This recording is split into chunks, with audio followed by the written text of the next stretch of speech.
Hi, we are reading the story, NIV version, and we're on page 41.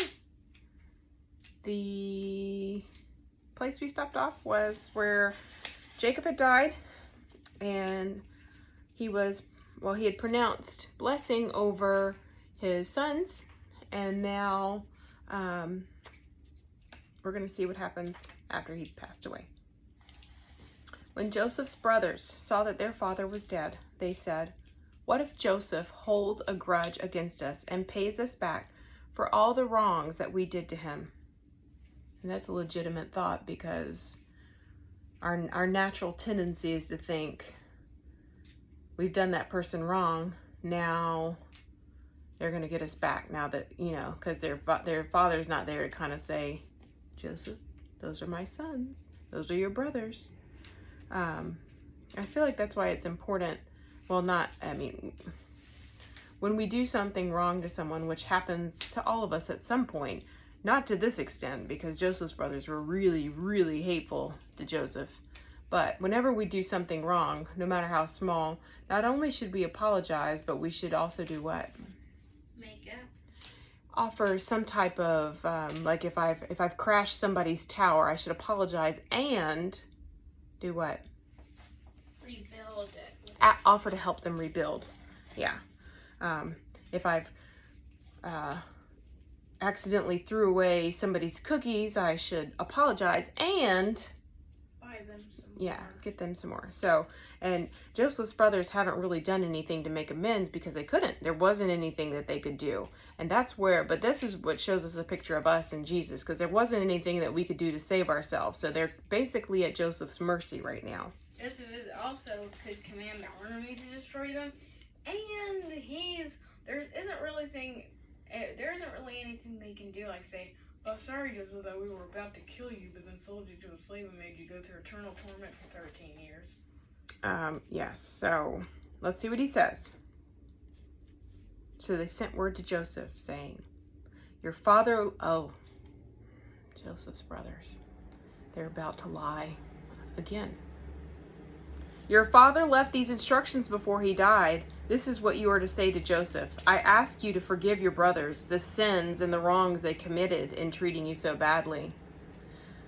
So they're telling Joseph, this is what your father told us to tell you, to forgive us. If Jacob wanted Joseph to forgive them, which I'm sure he did, but if he wanted to get a specific message, wouldn't he have what? I asked them earlier. No, just told Joseph. He was right there. Joseph was right there when Jacob died.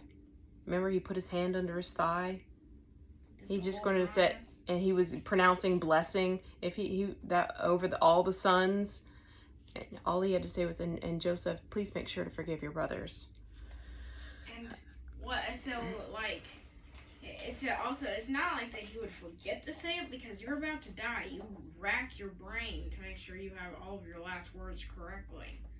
Your memory all comes back to you. Okay, so they continued. They said, "Now please forgive the sins of the servants of the God of your father." When their message came to him, Joseph wept. His brothers then came and threw themselves down before Joseph, saying, "We are your slaves." But Joseph said to them, "Don't be afraid. I am in the place." He said, "Am I in the place of God? You intended to harm me, but God intended it for good, to accomplish what is now being done, the saving of many lives. So then don't be afraid. I will provide for you and your children." So this is a famous statement from Joseph. Some people might use this to say, oh, God allows bad things to come into our lives. Yes and no.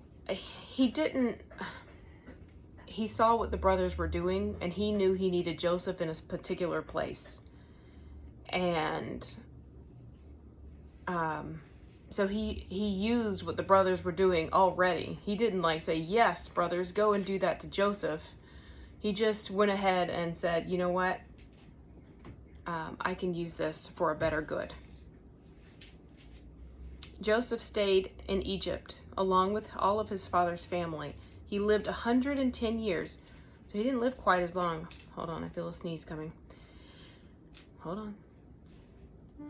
It'll get the light. Nope, it's coming. Okay.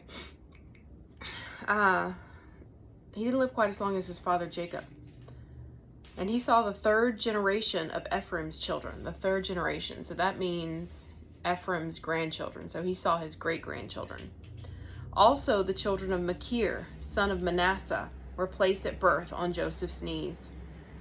Then Joseph said to his brothers, I'm about to die, but God will surely come to your aid and take you up out of this land to the land he promised an oath to Abraham, Isaac, and Jacob. And Joseph made the Israelites swear an oath and said, God will surely come to your aid, and then you must carry my bones up from this place. So Joseph died at the age of 110, and after they embalmed him, he was placed in a coffin in Egypt. But they did take him, and this doesn't say this, but they did take him they took Joseph with them when God brought them out of Egypt. I'm just going to read this next little page. We are on page 43, but I'm going to read just a little bit. Now Joseph and all his brothers and all that generation died, but the Israelites were exceedingly fruitful. They multiplied greatly, increased in numbers, and became so numerous that the land was filled with them.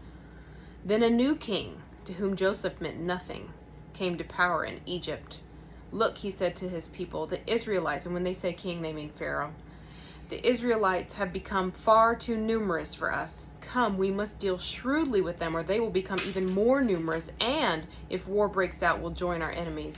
They will fight against us and leave the country.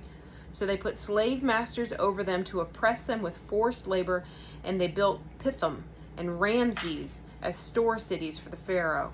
But the more they were oppressed, the more the Israelites multiplied and spread. So the Egyptians came to dread the Israelites and worked them ruthlessly. They made their lives bitter with harsh labor in brick and mortar and with all kinds of work in the fields. In all their harsh labor, the Egyptians worked them ruthlessly. Yes. Is Pharaoh their version of king? Yes, it's a title, not a name. I remember that they considered him the son of Ra, the sun god.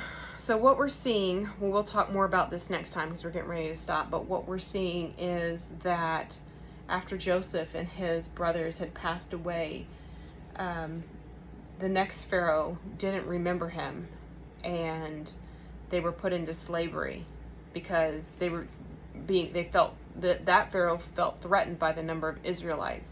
But God had already told Abraham that this would happen. He had already told Abraham that he would bring his people to Egypt, that they would be in slavery, and then he would bring them out again. Okay, so we're going to stop there. We're on chapter 4 we're stopping on page 43. We'll pick up on page 44 tomorrow. All right, bye.